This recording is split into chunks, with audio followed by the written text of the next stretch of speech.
lamun cahaya Kangjeng Nabi kurang dipupuk jadi subur.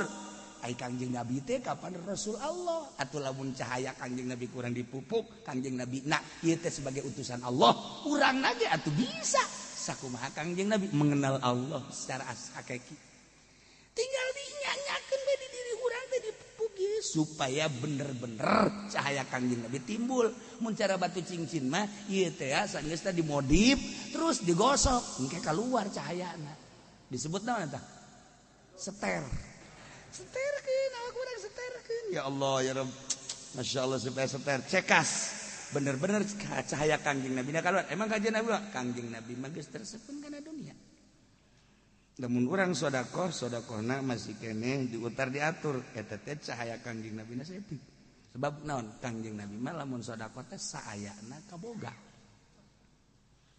tuh lamun dicaritakeun Kangjeng Nabi urang mah cinta bae geus moal katuturkeun boro Kangjeng Nabi Siti Fatimah nage teu meunang aya anu ngendong harta di mana teu aya korma sesa meme sare bikeun aya naon bae dahareun meme sare bikeun atuh kan urang mah boga kulkas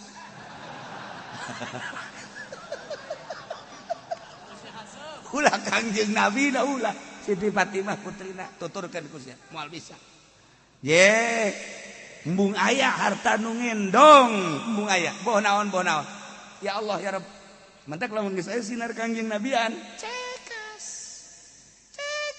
Allahumma arham ummat sayyidina Muhammad Allahumma anfa'na bima 'allamtana wa 'allimna ma yanfa'una wa zidna berbagai hewan-hewan makhluk-makhluk Allah nu ku Allah didamel di langit jeung nu ku Allah didamel di bumi Masya Allah makhluk-makhluk nu didamel di langit ku Gusti Allah para malaikat di samping planet-planet anu sejen ya matahari ya bulan ya berbagai bintang anu ngeusian di alam malakut teh eta adalah malaikat wajib urang percaya bahwa Allah ngadamel malaikat teu kahitung jumlahna sakumaha teu kahitungna nikmat wa in ta'uddu nikmatallahi la tuhsuha mal kahitung malaikat urang maca subhanallah jadi malaikat sungutna aya 10 dina hijina sungut nu 10 cal deui engke jadi malaikat ieu sungutna 10 deui urang sakali maca subhanallah bae ge geus diciptakeun malaikat sabaraha mantap ulah loba-loba maca subhanallah loba-loba urang maca shalawat Allahumma sholli ala sayyidina Muhammad wa ala ali sayyidina Muhammad jadilah malaikat lumpat malaikat teh hiber ka Madinah lapor ka Kangjeng Nabi atuh lamun urang henteu boga kayakinan kos kitu atuh moal maca-maca shalawat moal maca shalawat Allahumma sholli ala sayyidina Muhammad wa ala ali sayyidina Muhammad jadi malaikat lumpat ka Madinah lapor ieu saha abdi shalawat saha salawat Haji Pendi dideuleu kok jorek wallah alam geus kos kitu we segala teh pasti teu husu kan aya deui Allahumma sholli ala sayyidina Muhammad wa ala ali sayyidina Muhammad celek jadi malaikat lapor ieu saha abdi shalawat saha ki Fudoli kok kasep coba we aya jangan betul menang batur kasep heran kudu akur jeung anak batu boal bisa atuh batur maca salat make ilmu ikhlas walah deui bae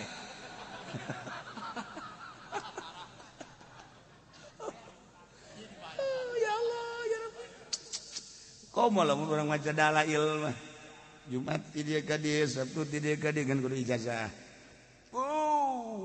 eta mah geus malaikatna jutaan lapor ka ditu kanu nyiptakeunana ka Imam Jazuli di Maroko jadinya terus ka Kangjeng ya Allah ya beda sosok malaikat lu tadi mah kos kitu pan tah malaikatna teu pikar sepeut malaikat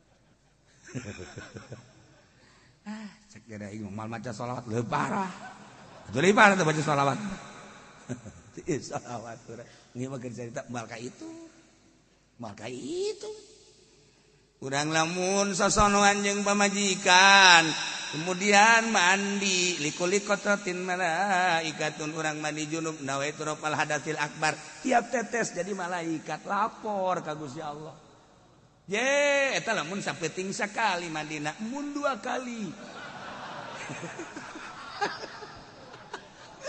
Ribuan, jutaan malaikat. Nu mantak urang mandi, jima deui, mandi, jima deui, mandi. Pamajikan kos sering amat lain hayang-hayang teuing nih nyiptakeun malaikat. Masya Allah. Likuli kototin malaikat tiap tetes dari malaikat teu kumaha coba yuk. Malaikat itu malaikat. Allah karim. Oh. Nah iya lagu si Allah nyiptakan langit jeung anu nyicingan di langit penduduk langit teh malaikat. Kangjeng Nabi mah geus pernah nyaba ka langit. Langit ka hiji, langit ka dua, langit ka tilu, langit ka opat, langit ka lima, langit ka genep, langit ka tujuh.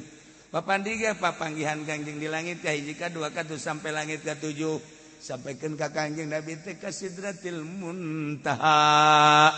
Terus lalakon tidinya teh ka surga. Masya Allah karim. Tuh Kangjeng. Bahkan Kangjeng keur babarengan jeung para sahabat. Kangjeng senyum seri Kangjeng, senyum seri. Cak sahabat teh Kangjeng seserian sorangan kumaha. Tapi ka Kangjeng mah kan keke aya naon. Lamun si eta seserian sorangan. Ye, budak, aing lupat ke mana ya? Dari sebentar mawa golok, mun mau golok. Kangjeng masih seserian urang tungguan aya naon. Aju Kangjeng Nabi kitu teh leungeunna teh. Kita truk. Beres, Kangjeng Nabi biasa ditaruh sahabat. Tuhan, Tuhan tadi seserian kunaon? Cak Kangjeng kula tadi teh diangsongkeun neuli sorga. Aju kikituan eta teh keur ngala buah sorga. Aju kunaon teh di alat. Inget lamun di alat. Aju kan beureun maraneh hayang. Aju kan di dahar. Mun geus ngadahar eta engkena moal hayang dahar sepanjang hirup. Sebab ngarasakeun kanikmatanana. Aju cek kula teh moal maka di alat sebab aya maneh. Oh, Tuhan mah kitu amat cek cenah teh. Kula ge lamun didelegeun sorga haji pendek nanti dulu. Aing teu ridho nya ngadahar buah sorga.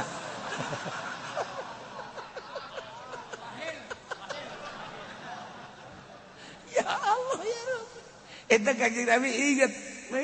Aya sahabat moal jadi cek Kangjeng Nabi. Masya Allah. Maksudna geus aya sorga karaga pokoknya jadi dipoteskeun hampir beunang. Jatuh di hareupeun Kangjeng ngan inget encan wayah di dunia kudu ngadahar buah sorga.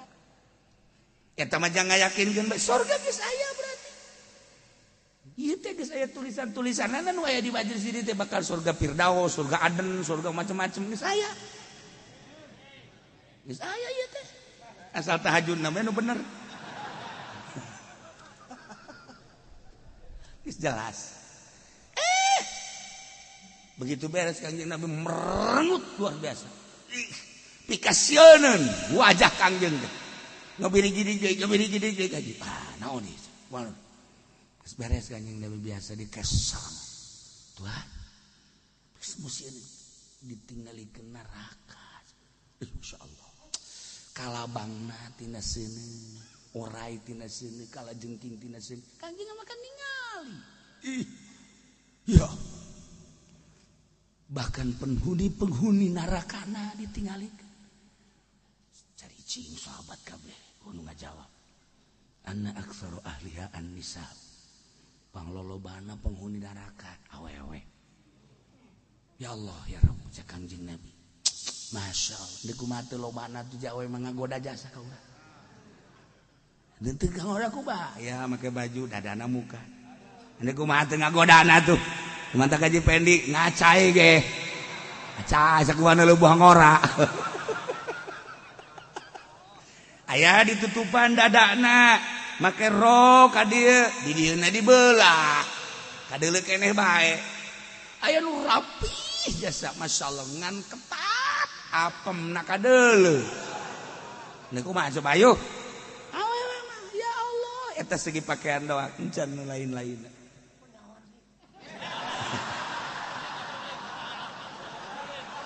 Aing mah kabar ti sia teh.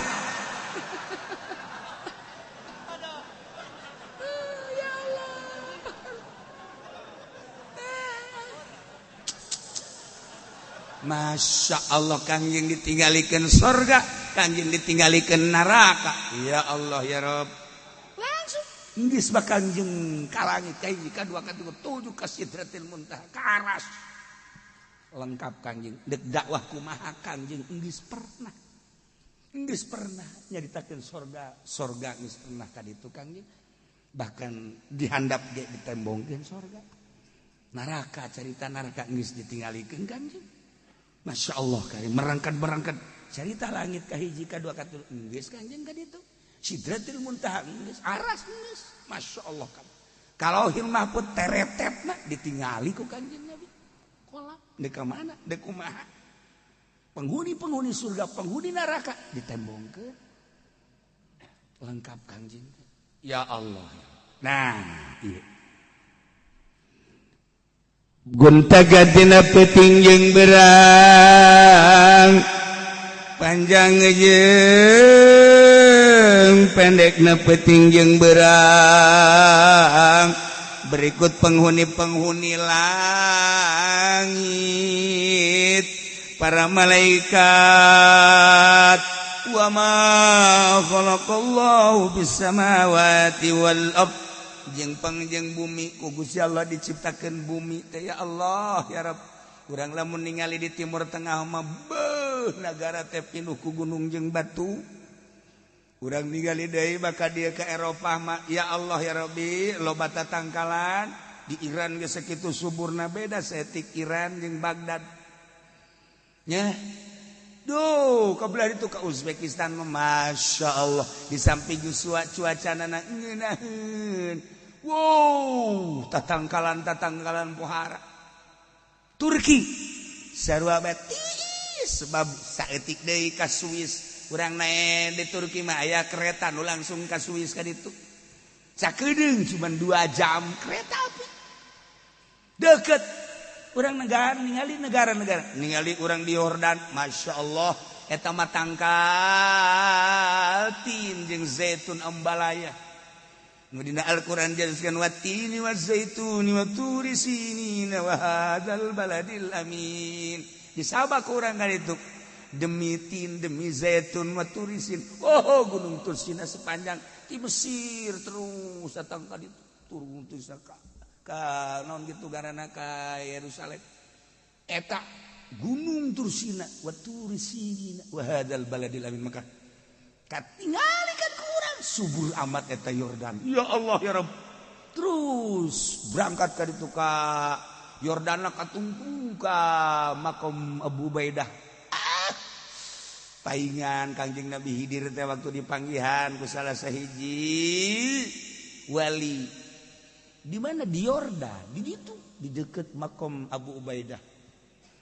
Ucai tatangkalan kucai loba pisan. Tatangkalan eta teh naon gitu ngaranna dan rusuk di sayur ga bayem ambalaya. Wah begitu ningali di Yordan luar biasa loba tanah-tanah nu teu kagarap. Kanjeng Nabi hadir kan singgah di gunung di tatangkalan ngadahar tatangkalan nu mantag disebut Qadir teh hejo nu mantag hejo teh eta teh lantaran barang daharna jajadian. Jadi pokoknya hijau bagus gencelang teu pernah ngadahar sugan ngadahar nasgor gitu ente Kanjeng Nabi Khidir dongengna Kanjeng Nabi Khidir nana ngadahar dasgor atawa bala-bala ente bangsa cilok cireng cilung dadaya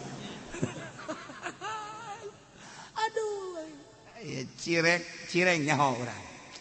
Ya, cilok nyaho. Barang nyele cilung, naon sih cilung? Goreng cidi gulung, Masya Allah. Urang Garut tadi mau kumaha kita pagawean kos itu mah. Nah, iya Kanjeng Nabi Khidir, kapangi di Yordan pan. Sering kapang Kanjeng Nabi Khidir di Yordan. Mantak di itu aya Masjid Qadir. Di beladena aya makam sahabat. Urangnya bakal dinya ka masjid Kanjeng Nabi Khidir alaihi salam. Eta teh singgahna sering pisan di masjid eta. Tuh. Nu diajak beuteung lalakon pan. Teu nyaho. Bari kalau ditanya, "Di mana eta masjid?" Nya kieu we di mana nya? Di mananya? Ayo nuduhkeun di Labuan. Ya. Emang bangsa. Jalur teh zaman nanaon nya mah. Tah, ieu urang nyere ieu keur carita wa ma khalaqallahu bis samawati wal ard. Hewan beda-beda. Beda-beda di Asia, Afrika, Amerika, Australia. Aya hewan-hewan anu teu betaheun di Indonesia onta. Aya anu teu betaheun di Mekah kebo. Betaheun kebo dibawa ka Mekah. Aduh, jakna ujang gupak blon. Teu betah nya nama biasa gupak atuh. Teu betah kebo makan. Kudu gupak bae pan nya nama. Tah, onta kitu keneh datang ka dieu nya tiriseun. Iris ajeuna aing resep di nu panas bae. Onta. Manuk ge sarua bae. Maha kawasa Allah. Diciptakeun ku Gusti Allah wa ma fil ard hewan. Gunung-gunung. Gunung nu aya di negara urang jeung gunung nu aya di Timur Tengah berbeda. Allah karim. Bihar lautan ada aja beda. Urang kan kamari ieu teh ka laut. Laut anu marojal bahrain yaltaqiyan. Anu amprok antara ieu cai laut jeung cai darat dirinya. Bagi dua anu baheula Kanjeng Nabi kitu Musa alaihi salam diudag-udag ku Firaun marojal bahrain yaltaqiyan. Kan itu ningali ya Allah laut merah jeung laut hijau eta bisa teu ngahiji laut teh ieu beureum ieu teh Kanjeng Nabi Musa diudagkeun teh dinya ngabuktikeun ayat-ayat suci Al-Qur'an kan sieun urang ya Allah ya Rabbi ieu orang lautna teh sepanjang laut urang teh terus malipit eta maha kawasa Allah teu ngahiji laut cai nu ieu jeung cai nu ieu maha kawasa Allah pohara ieu jibal bihar anhar jeung kali-kali anu geus jelas lah Bengawan Furat Bengawan Dajlah eta makan diri itu di Baghdad nah nu urang we sadane eleh ku urang ku sadane mah sahebat-hebatna Bengawan di Baghdad moal aya getek ya di urang mah getek walulu di Bogor ka dieu nek getek Baghdad apa itu getek? Getek itu adalah awi ditumpuk-tumpuk. Itu getek namanya. Ternyata oreganan orang Bogor teh dek jualan awi. Teu hararese di urang mah, geus di jeung getek kamu. Eueuh di negara mana mah getek. Di urang dong khususon teh. Ye Bengawan. Wa asmar jeung bubuahan. Ya Allah ya Rabb. Dek hayang buah naon di Indonesia aya kabeh. Waluh ti mimiti waluh nu leutik datang ka waluh nu gede. Terong ti mimiti terong leutik datang ka terong nu gede. Nu beuleud nu lonjong nu panjang terong di urang aya. Weuh. Hayu naon deui? Itu tanu paria. Paria teh anu putih nu hejo anu hideung paria di urang aya. Anu cara rendil aya, paria teh nu panjang bae aya. Paria teh. Weuh, masyaallah. Pohara. Di Amerika mah paling ge paria nada, di urang mah aya paria kos kitu. Tuh, di urang paria nada, di Amerika mah aya. Di urang mah paria belut. Masyaallah. Eta mah kan kudu di batuan, sampai panjang gitu. Mantap ka JPN ge bobogana pernah di batuan. Nurutan eta meureun sampai panjang. Teu beres sama budak hiji.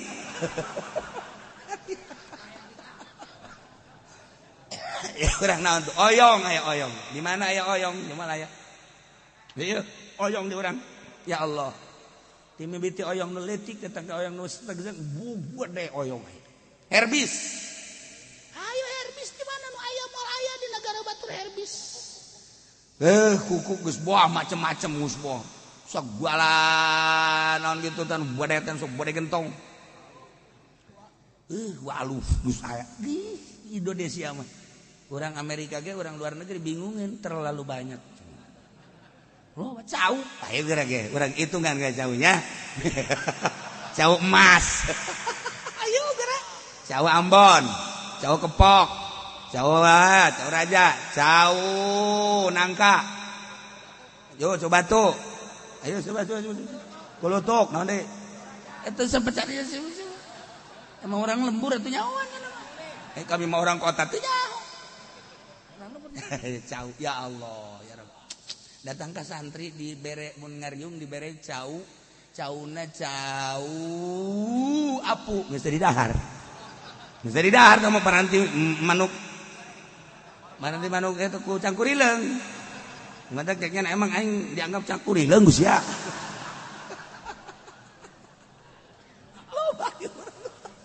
Wah, ini percauan bae ge. Ka Lampung mun hayang nyaho yang cau ka Lampung. Di Lampung teh dipelakan deui, jara di sorangan.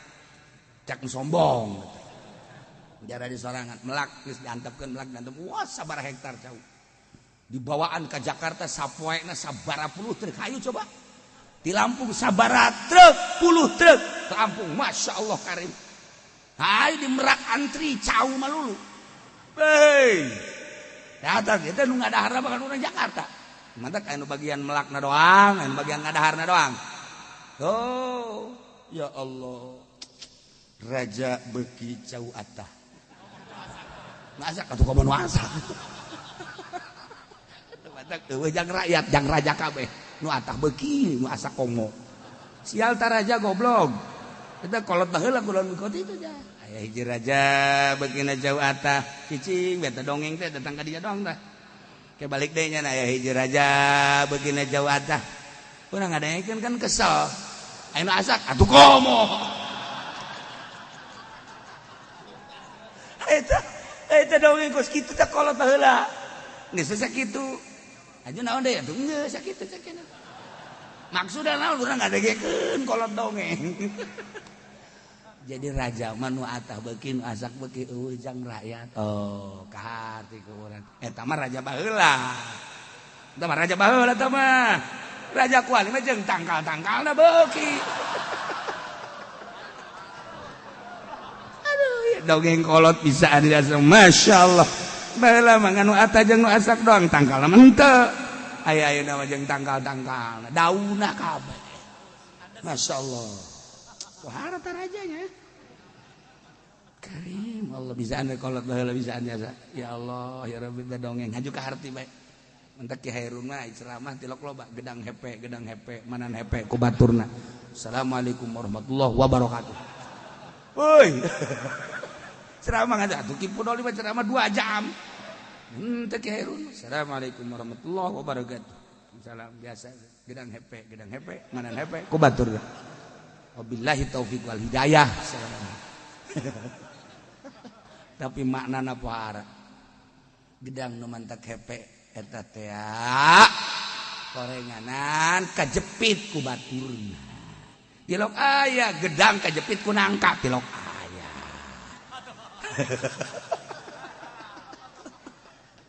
geus kahartikeun ka dieu ya Allah ya Rabbi ya Masya Allah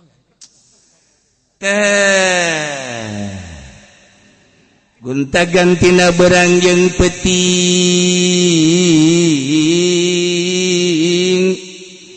jeung hewan-hewan dan melku Gusti Allah di langit bentukna malaikat jeung berbagai planet Allah ngadamel penduduk bumi jeung nu aya di bumi ti mimiti hewan-hewan berbagai hewan nu ngaran hewan-hewan leuweung ti mimiti nu ngarayap datang tu ngaluncat datang gunung yang kerem termasuk manusia oge gunung-gunung laut-laut bergawe bagawan bangawan bubuahan wageri jeung lian eta pokona mah sakabehna langit jeung geusina bumi jeung geusina la ayatil liqaumi yattaqun eta teh merupakan tanda-tanda kebesaran Allah tapi bagi kaum anu sarieun ka Allah jelema lamun sieun ka Allah pasti merengket lantaran mikir. Kunaon sia cicing sieun.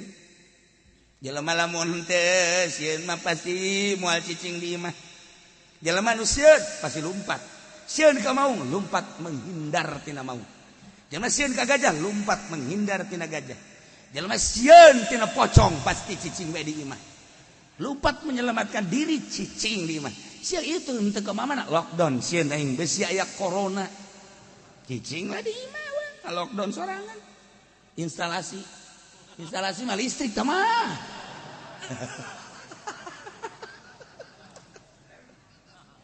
aduh masya Allah ya.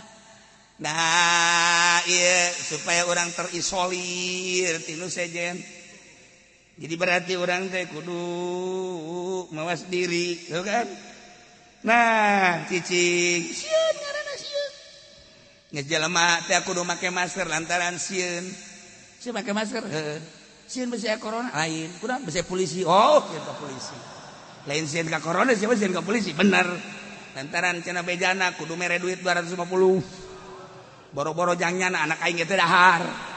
Oh. Jadi macam-macam ku ari make masker teh anu sieun ka corona beneran, anu sieun ka polisi, anu sieun besi henteu meunang nilai di negara. Itu macam-macam teh bagus kitu mah.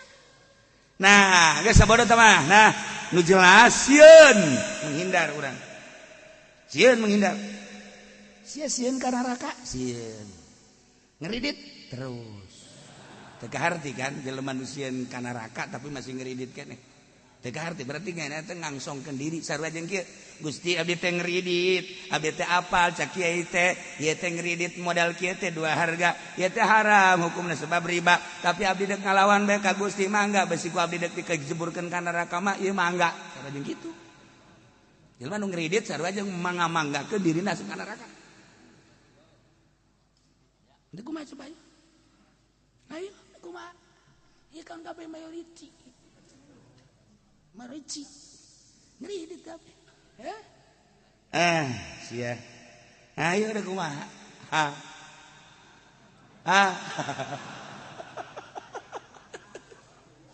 ngangsongkeun diri ka Gusti Allah jelema anu sieun kana makan menghindar tina neraka makelah aturan-aturan syariat ieu bagi jelema anu sieun ka Gusti Allah pasti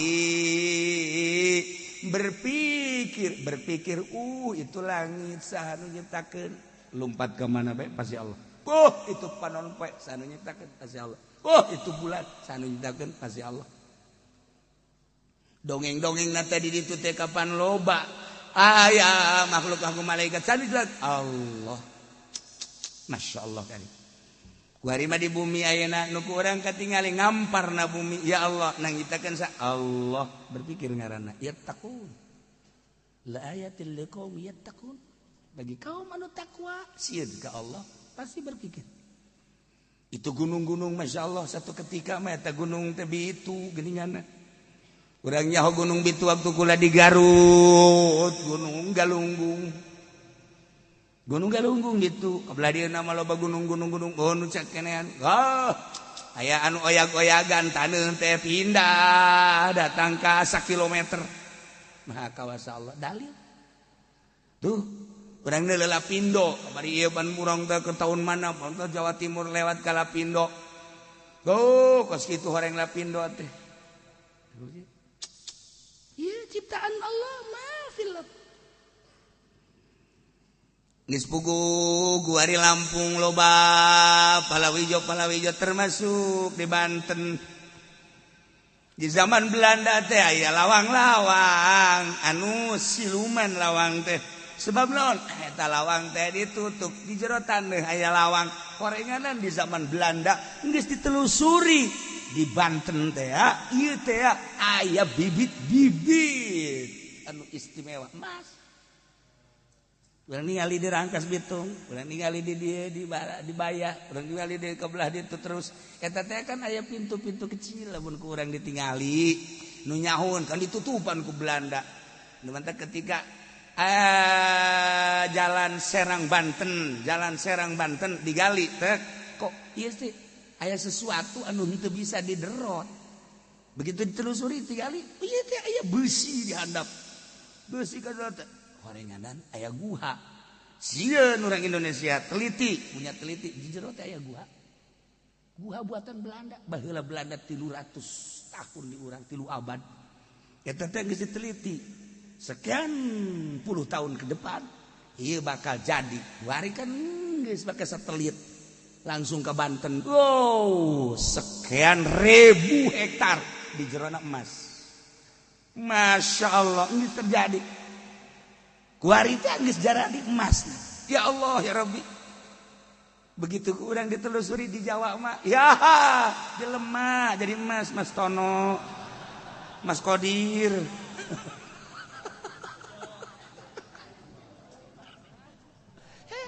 Banten. Lu mantap kuari teh ieu teh keur masa-masa transisi kajian teuing, masyarakat pada ngomong naon bae ge. Nu penting mah ieu teh aya transaksi anu ulahnya hosa kabeh lagi. Wallahu alam. Seperti eta. Teu kudu diteruskeun sebab naon aya potensi-potensi anu luar biasa. Ya, gali tek cokot batuna. Terus hancurkan dengan cara-cara tertentu dan tersendiri bakal keluar rembes emas. Di Kulon malin lalagaannya Sabanten makanya. Sabanten termasuk Jakarta. Metek aya pemindahan ibu kota Jakarta ka ditu teh urang teh teh nyaho. Urang mah nyaritakeun teh hanya sekedar birokrasi bae jauh amat. Ngengkang amat. Aya naon sih di Jakarta? Belanda geus ngajelaskeun paling potensi tanah Jakarta di hadapna aya emas. Wallahu a'lam urang lain suuzon seperti eta. Ieu mah geus nyaritakeun kitu baheulana. Nek nyaritakeun teh sabor taban nagara mah urang mah nek nyaritakeun teh paingan cek Kangjeng Nabi engke mah masyarakat di Pelampung teh asal macul emas. Bari mah karek jelemana doang nu macul si emas. Ya, Kangjeng Nabi dina hadis ge caritakeun dina Qurtubi di akhir zaman sekali engke bakal macul teh kaget ku teu as beungeul emas. Geus teu kudu dikelola deui langsung jadi emas.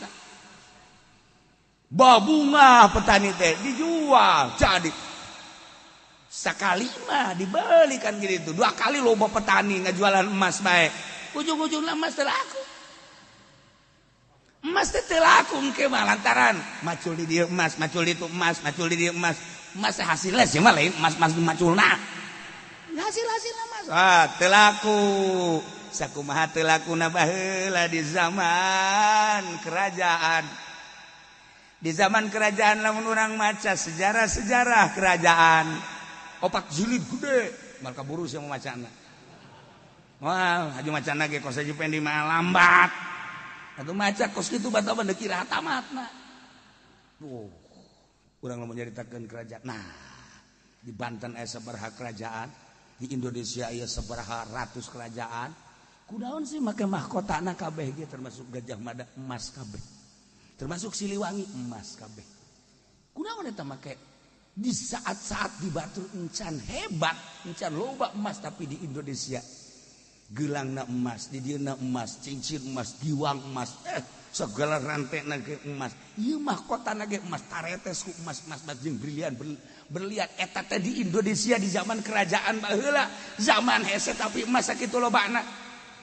Geus potensi di Indonesia emas ditinggali tina giwang kerajaanana, anting kerajaanana, rantai kerajaanana, termasuk mahkota kerajaan anu pinuh ku emas jeung ditaretes ku berlian di zaman eta geus sakitu poharana. Nah, tila asupkeun ku ari kana kas gali nu di Gunung Papandayan Garut, nu di Gunung Karang, anu di Lampung digali aya titik-titik da urang lamun ningali kuari ka titik-titik penggalian penguburan eta aya kabeh teh eta teh geus aya tah lamun di Garut didinya cenah di mana kieu ngagali beak kujin sia modar teh heula di Banten mah komo di Banten loba aya titik-titik sejarah da teh buka iya dia anu asli kieu eta mah aya emas sok gede kieu ngisingna maksudna. Asli masuk ke mana mah heran. Asli pas balokan para. Ya Allah ya Rabb. Indonesia pohara. Di samping anu dititipkeun di Swiss Bank Dunia. Eta makan dokumen, lain emas anu dititipkeun di dituna. baca ke orang sejarah. Masya Allah kari pohara. Nah, itu bakal aya huru-hara, bakal aya huru-hara. Di saat mana? Malih bejakeun. Saat aya perubahan di negara demi dan demi. Tadi itu ada demit. Seperti itu. Masya Allah kari. Indonesia diperebutan teh lain sakadar ku Amerika, lain sakadar ku Inggris, lain sakadar ku Prancis jeung ku Belanda, tapi Jepang ge hayang ka Indonesia, Cina hayang ka Indonesia, berbagai negara sadunia kabeh neuleuh ka Indonesia sebab di Indonesia naon eueuh. Naon eueuh di Indonesia. Manusia-manusiana sing garitek atuh ka Karawang aya, ka Purwakarta aya, ka Subang aya, di Bandung aya. Hayang neuleuh telilik di Bali. Geus kusur kuaha. Hayang cenah ongkos degro atuh tinggal ka ditu bae ka Papua. Ambalaya sih lengkap di Indonesia menu kasep, nu jore, ambalaya. Manusia-manusia berpikirnya cerdas. Emang anu panggilanna bisa nyieun mobil saha nu sabenerna mah Indonesia. Anu nyieun kapal Indonesia. Ngan ditutup di Bareuli. Anu bisa nyieun kapal mobil bisa hiber Indonesia. Tenaga surya Indonesia. Jelemana langsung ka imah kula bebeja. Waktu teu diterima ku Pak Harto, ceurik manehanana. Karena nyari-nyaritakeun ini di Indonesia gelasnya sudah ada lengkap 1 2 3 5 sampai 4 5. Nah, kalau kamu di sini ntar gelas mana? Sebab ini udah ada yang punya semuanya. Ceritanya seperti eta. Ayeuna kan ke Jepang, dibelikan ke orang Jepang, ku ari aya di Jepang. Indonesia pembunuh darah dingin paling hebat Indonesia. Di kumaha tuh? Di barat kamu ngabunuh teh kejem di barat mah. Di barat ada ngabunuh teh aku hoga geula. Di parahyangan mah diajak ngobrol seseria. Bari seuri bari ngabunuh di mana aya di luar negeri malah aya. Di Indonesia bari seuri cegrok. Entas ngabunuh teh seserian. Goblok nu coba. Indonesia. Gua lengkap di Indonesia. Masya Allah. Tepuguh teu karuh nyiptakeun nu edan sa Indonesia ambalaya. Di mana aya nu edan rombongan kos kitu atuh. Jawa Timur nu edan, Jawa Tengah di edan, Bandung nu edan, di Banten nu edan. Kok serempak amat sih nu aredan? Bisa nyiptakeun nu edan sagala di Indonesia. Nah juga ada goreng edan beneran. Tapi bener. Maksudnya bisaan di Indonesia. Nu nyeun igomah di Mekah eta urang Madura, Masya Allah. Kan mahal eta puluhan real. Kurang Madura mah diciplak percis jasa. Atuh wala real wala rupiah. Atuh orang Arab lagi bingung aing ngaluarkeun jasa kita pieu nu cari cing loba amat cenah ieu. Aing nyiptakeun igomah teh mun sakurang mah 1000. Tapi ieu ambalaya amat jadi ribuan kieu. Barang di deuleu aya igomahan, barang di deuleu aya igomahan. Eta tangkorak Madura. Sabaraha puluh tahun karena katangkep. Masya Allah. Nyen sim bisaan orang Indonesia percis nanaon lagi. Timiti nu bener datangkan nu teu bener lengkap aya di Indonesia. Ya. Gele, polisi hantem-hanteman terus. Pokoknya mah tidak boleh ada ganja, tidak boleh ada narkoba. Nya polisi nu ieu anu ngaberesan narkoba, polisi ieu anu ngadatangkeun narkoba. Lengkap. Ayo kami di Indonesia mah. Ayo polisi yo tidak boleh ada narkoba. Harus diselesaikan, harus dibersihkan. Tangkap, beritakeun nu ieu mawaan narkoba. Selesai di Indonesia mah. Masya Allah. Wah, urang bener ya. Tapi urang teu nyogok eleh ke di meja di hakim. Urang salah tapi maka duit.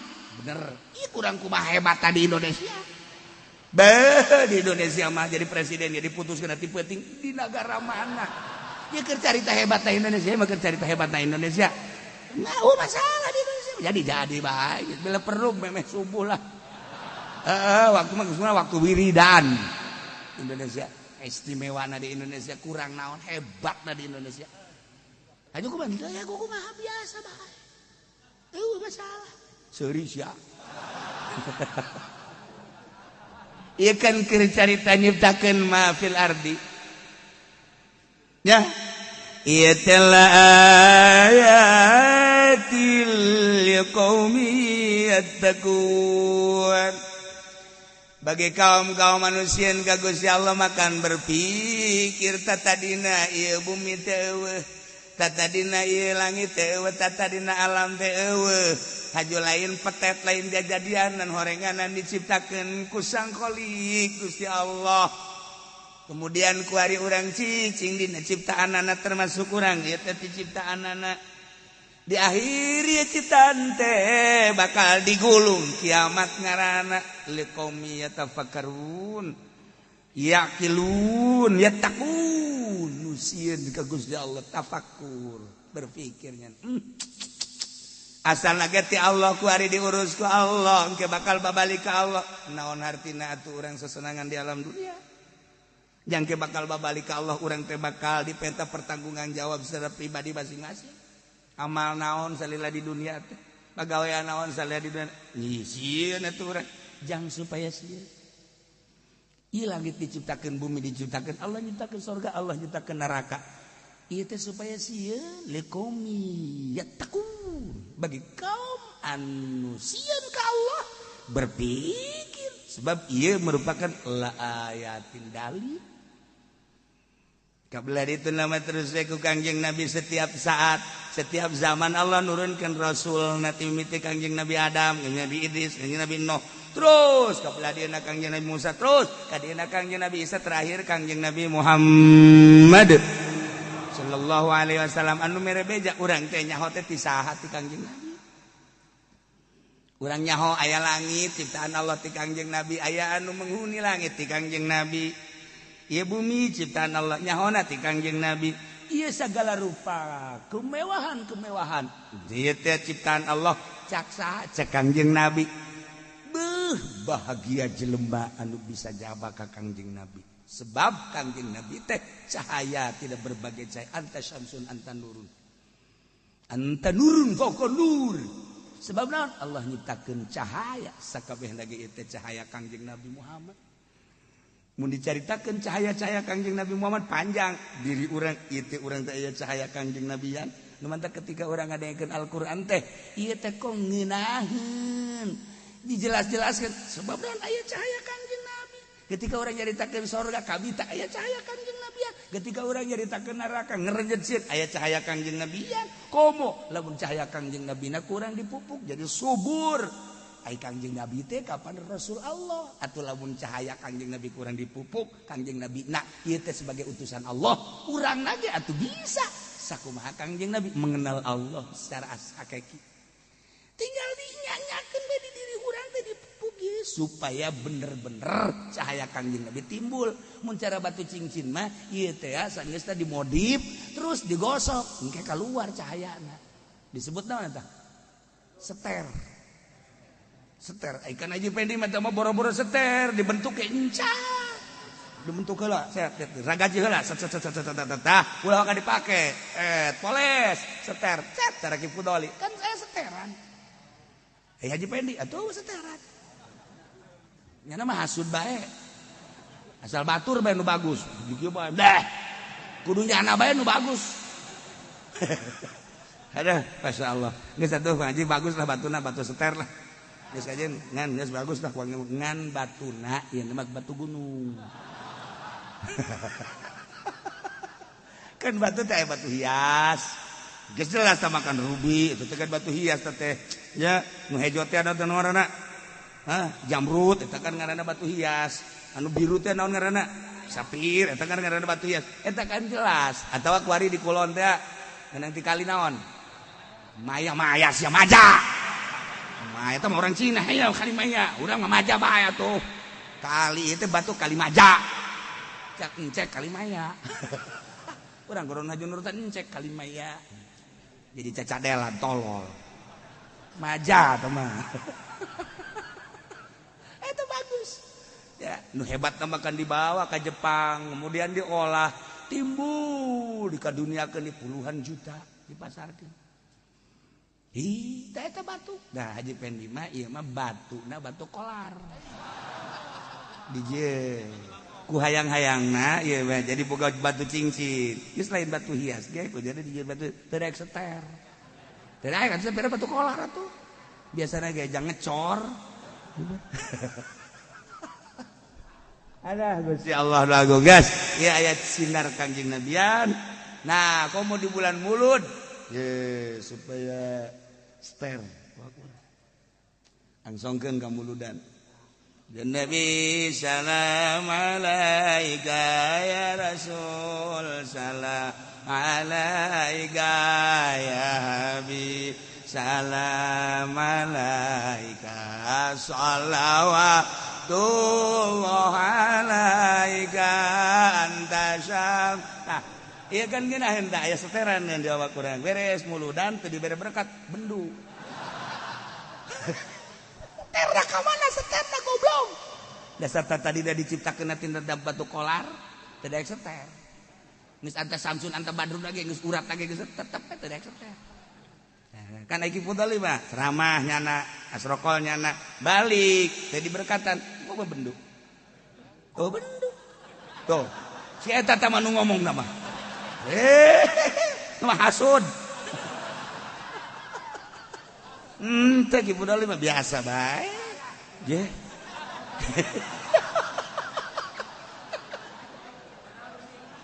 balik deui sorban tinggalin Dok, seter awak kurang tanpa aya muatan nanon di bulan Mulud aya muludan awak sia geus ulah hayang nanon aya dibere mah cokot tapi ulah sok hayang geus mulai tah aya jadi jerona aya hayang asal ngomong gitu baik aya hayang hari dibere mah cokot bae eta hayang ngaranna tapi aing minta mah ulah tapi lamun teu dibere panderi balikna seterkeun awak kurang seterkeun ya Allah ya Rabb Masya Allah supaya seter cekas bener-bener cahaya Kangjeng Nabi kaluar emang kajian Nabi Kangjeng Nabi mah geus tersepen kana dunia lamun urang sodakohna masih keneh diutar diatur eta teh cahaya Kangjeng Nabi na sepi sebab naon Kangjeng Nabi mah lamun sedekah teh saayana kaboga tuh lamun dicaritakeun Kangjeng Nabi urang mah cinta bae geus moal katutur ge boro Kangjeng Nabi na Siti Fatimah na ge teu meunang aya anu ngendong harta di imahna aya korma sesa meme sare bikeun aya naon bae dahareun meme sare bikeun atuh kan urang mah boga kulkas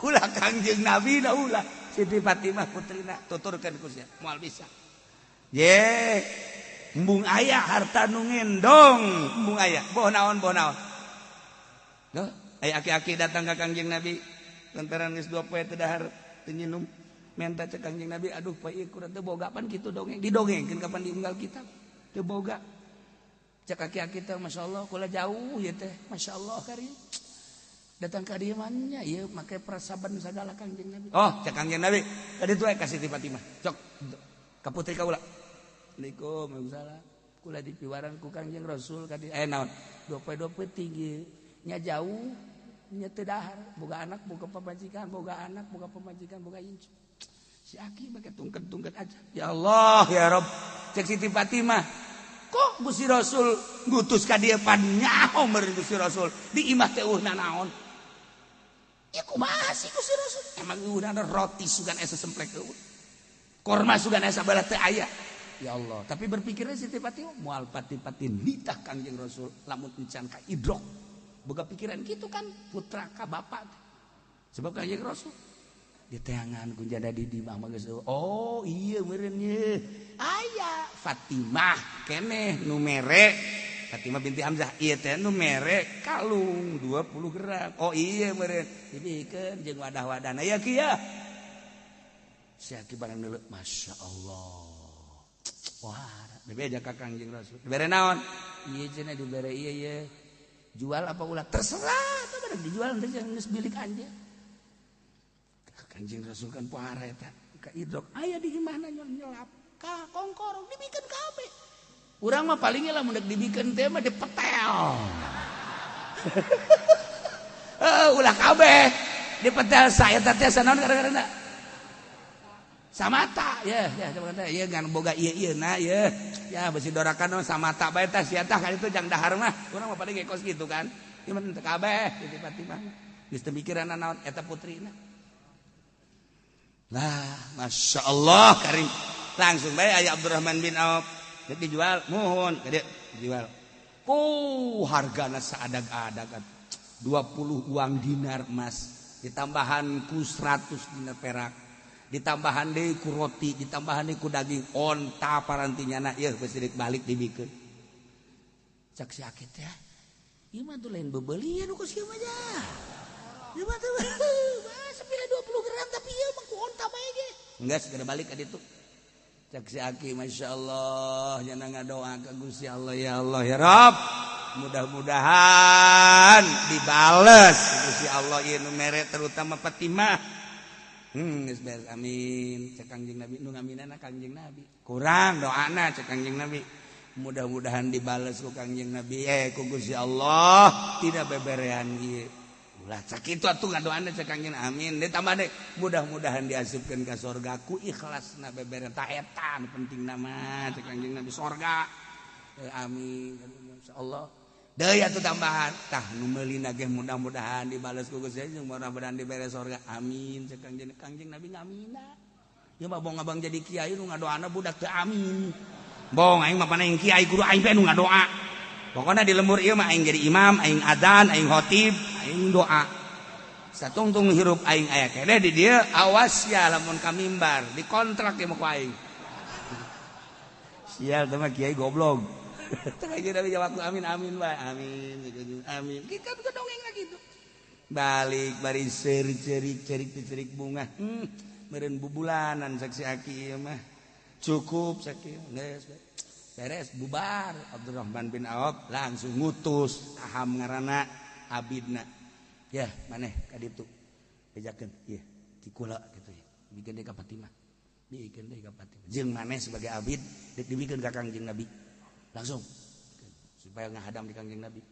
Assalamualaikum waalaikumsalam. Mana abdi saham ti abdi Abid Abdurrahman bin Auf. Maksudna ka deui dek nganterkeun ieu ka Fatimah jeung kula dek dibikeun ka Kangjeng Rasul. Masyaallah teh Kangjeng Nabi geus balingkekeun deui. Tak tuh Kak merdeka maneh. Si Fatimah seseuria ngaduh ku Fatimah. Cek Kangjeng Nabi kunaon seseuria? Tina ieu emas hiji abid merdeka 2 balik deui ka kula 3 ieu Abdurrahman bin Auf teh kadoakeun sorga jeung kula nomor kaopat si aki beureunanan di ditu teh lain bae dahar jeung nginum meureun imahna ge kabangun haju tidak teu boga kendaraan jadi boga gara-gara ieu 20 gram ambalayah ieu kanikmatan teh saha deui nu hayang cek Fatimah masyaallah teangan coba awewe modal gitu teangan coba sa Tangerang sa Banten sa Jawa Barat sa Indonesia teangan modal kos itu cek awewe teh ulah ka aing bae lalaki ge teangan Gusti Allah ulah ngabandingkeun Kangjeng Nabi da putrina seperti eta Fatimah Az-Zahra ya Allah ya Rabb mantak lamun geus aya sinar Kangjeng Nabian urang mapan aya ongkoh ngaku ka Kangjeng Nabi tapi isuk-isuk ieu na da ceuli na ieu ceuli ieu ceuli na ieu kos anu ngagegel hari digegel beurit ceuli digegel beurit barang ditanyakeun sia kunaon digegel beurit daho cenah beurit ieu kunaon barang ditempo teh di mana emang haesna di dinya orenganan di handap aya lauk asin wah ku pelit-pelitna lauk asin ge ditendeu di handapan angkel atuh beurit sasarana atuh cak berit teh ieu bau ieu ya berit mah teu salah neangan lauk asin kan neangan berit teh salah kacium oh iya nu hees Haji Pendi crak pernah terjadi ka dokter Haji Pendi gara-gara pelit ya urang boro-boro sedekah cara Siti Fatimah buka lauk asin bae di handapan angel teu kira-kira teh sebenarnya sasarana berit teh tungtungna mah nah geus loba lah carita pelit da ya tuh kiai mah sok acak-acakan geus 10:30 cek aing ge tadi oper cenah kiai mah Nailah bawa gonta ganti petingjeng berang teh nuduhkeun kana maha kawasana Allah bagi anu mikir anu sieun ka Allah. Langit jeung bumi katut esina ieu teh geus ribuan kitab ribuan jilid moal kawadahan ku ayat ieu. Naon sebab nyaritakeun langit jeung esina bumi jeung esina kitabkeun ku sia. Sabaraha puluh jilid ribu jilid moal kawadahan. Nyaritakeun bumi bae ulah jeung langit tak bumi jeung esina. Ayo tatangkalan sabaraha ribu tatangkalan. Bubuahan sabaraha ribu bubuahan. Laut sabaraha jenis laut. Ribuan kitab cek ahli tafsir ayat ieu moal kawadahan ku ribuan jilid sebab naon langit jeung geusina bumi jeung geusina ulah bumi ulah langit bumi jeung geusina moal kawadahan cerita-cerita tentang di zaman Kangjeng Nabi Adam nu aya di bumi datang ka kuari bae ulah datang ka akhir zaman datang ka kiamat datang ka kuari moal kawadahan geus sabaraha kerajaan sabaraha rasul moal ka kitaban ribuan kitab hiji ayat ieu moal kaku moal selesai. Wari ayat masyaallah. Nu mantak la ayatil liqaumi yattaqun. Lamun urang nyaritakeun tentang Firaun geus kudu ngarenyed. Urang nyaritakeun Namrud geus kudu ngarenyed. Urang nyaritakeun raja-raja anu biadab geus kudu ngarenyed. Sieun sebab urang mah percaya aya surga percaya aya neraka boro-boro raja anu nyeusepan getih rasa masyarakat urang bege nu sakieu asana maling mancan pernah ari lain maling anu tatangga mah dia bisa mengaras sarua henteu sakieu teh paling ge urang malah kasalahan teh tapi sieun iman urang mah gede alhamdulillah susah tapi gede iman batur mah nyeusup getih masyarakat nyeusup ditendun boro-boro nurtan Siti Fatimah geus berarti kan geus jelas jasa aya di manana geus teu kudu dicaritakeun ieu mah kudu ngabandikeun urang mah nu susah sieun deuk malingna naon ge sieun ieu sendal jepit ge paling ieu tanggung mending nu kulit itu mah goblok garana nu jelas alhamdulillah urang mah aya kasieun ka Gusti Allah Subhanahu teu saeutik jamaah nu di dieu nu eureun ngredit teu saeutik bebeja ka kula motor nu kreditan bener selesaikan imah kreditan dagangna anu tadi namain bank itulah ceknya nanti alhamdulillah paling nitip di bank teh lantaran keselamatan mun mah ieu bener oge cek kieu teh cenah moal kebal di alhamdulillah ieu nu ngaji di dieu nu bebeja ka kula bae puluhan berarti kan aya kasieun kan sieun yang rugi dagang sieun batur mah sieun urang Bandung urang Karawang urang mamana sarian aya nu ieu la iyalah la ayatil liqaumiyat mudah-mudahan urang gawehan diberesieun dibere mikir dibere caang hate urang dibere timbul ster nur Kangjeng Nabi Muhammad sallallahu alaihi wasallam wallahu a'lam.